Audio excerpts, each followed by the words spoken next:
A big argument I hear the pro-choice community say is if we ban abortion, so if we say make it illegal, it will keep happening and it will continue to happen, and this is quotes, unsafely in back alleys, end quote. So the question is, how can you effectively refute that statement to someone? Thank you.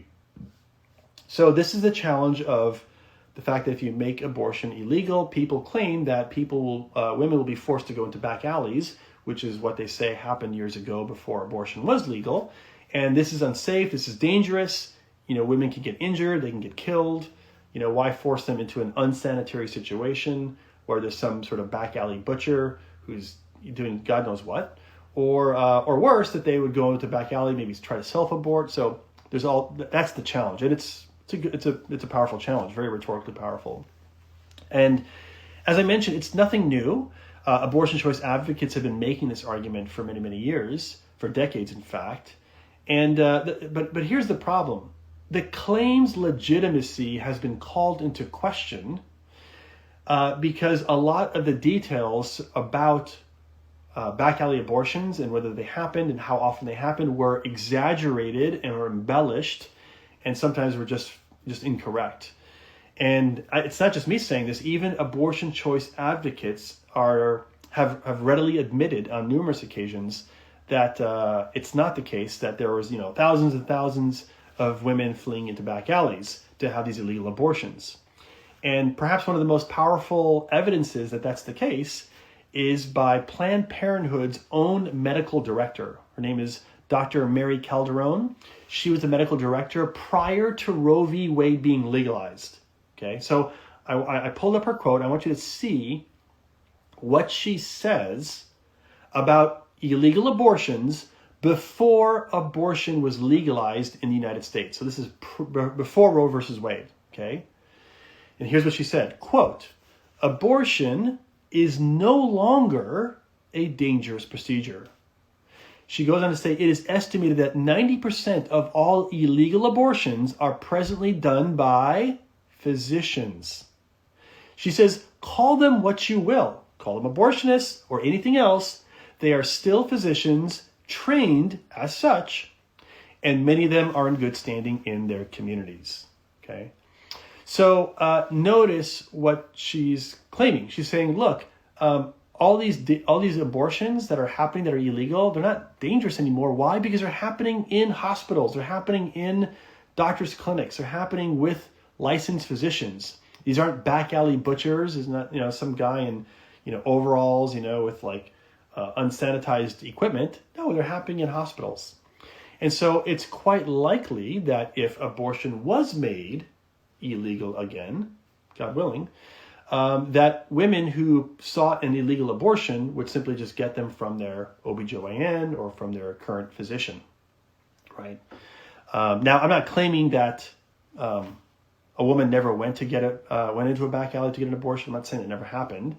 And nor am I claiming that a woman was never injured by that or self-aborted or anything like that. I'm not claiming that at all. I'm just simply saying that the data that's usually cited with regards to back alley abortions is often exaggerated or embellished. And what the evidence shows is that when it was illegal, women were getting them from their physicians. And my suspicion is that would probably happen again, right? Now, there's something that I want to point out, though, with regards to women being forced to go into a back alley. I don't believe it's actually the case that a woman is forced into a back alley. They're not forced to do it, right? Every woman has the freedom to choose, after all, right? And so a woman who's denied a legal abortion is no more forced into a back alley than, say, a person who's denied welfare is forced to rob a bank, right? Both of these people have their choices, but both of them have the choice and the freedom to choose to do whatever they want. They don't have to rob a bank. They don't have to go into a back alley.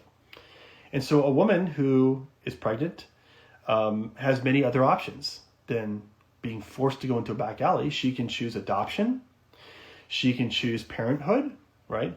But what she can't choose is to kill an innocent human being. And that's our big issue with,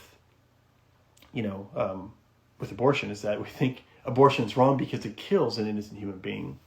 So we don't believe that should be an option for women. But no woman's forced into a back alley. There's other options that she has.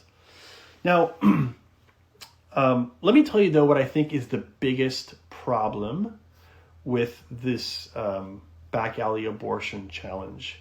And that is, it presupposes that there is only one person in this scenario.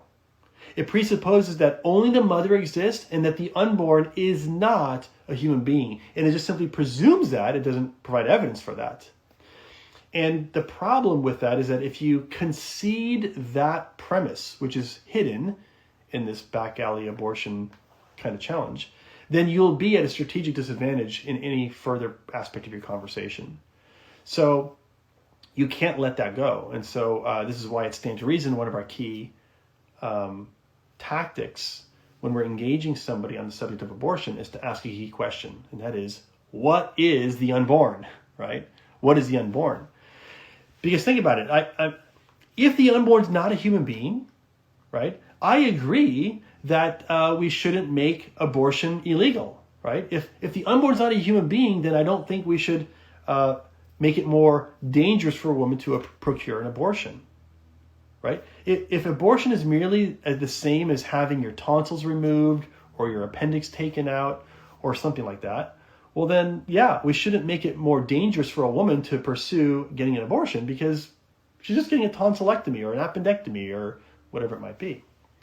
But if the unborn is a human being, just like you and me, right, then we shouldn't make it legal to kill an innocent human being just like you and me, even if it makes it more dangerous for a woman to try to do something that's wrong, right? In other words, you can't make an action or a behavior legal just so that you make it safer for the person who's engaging in it.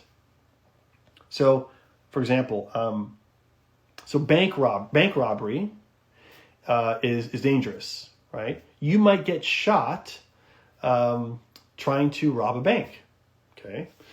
So it's a dangerous activity. Should we make bank robbery legal so that it's more safe for people who are robbing banks? Well, the answer is obviously no, because bank robbery in itself is a moral wrong, so we can't legalize it just to make it safer. Well, in the same way, if abortion is also a moral wrong, which I would argue it is, then I would argue we shouldn't make it legal just to make it safer for someone to kill another innocent human being. And I would say that even many abortion choice advocates would agree with my reasoning. So I pulled up this other quote by Marianne Warren. She was a philosopher and abortion rights activist. And listen to what she says. She says, quote, "The fact that restricting access to abortion has tragic side effects does not in itself show that the restrictions are unjustified, since murder is wrong regardless of the consequences of forbidding it." Right? So, in other words, look, if abortion is murder, then you can't legalize it just to make it safer, right? And if abortion is murder, then keeping it illegal is the right thing to do. And even if that leads to people getting injured trying to do that immoral thing, then that's still legitimate, right? So anyway, so that's the main problem with the challenge, is that it assumes the unborn is not a human being and that only one person's involved in a back alley abortion, that's just the mother. But of course, or they would say the woman, but of course, notice even when you say mother, that presupposes there's a child there as well, right? And I would argue that we have all the scientific and philosophical evidence on our side that the unborn is a human being from the moment of conception. So anyways, that's all I'll say about that. As a kind of a long answer to a short question, but that's how I'd respond to it. And by the way, I by chance, I happen to have just finished a new Stand to Reason University course on our website called Making Abortion Unthinkable. If you go to our website, str.org, and click on training at the very top, and there's a little drop-down menu, you'll see STRU. Click on STRU, and if you sign up there, which by the way, it's free, you can take the course and learn more about kind of the abortion issue. So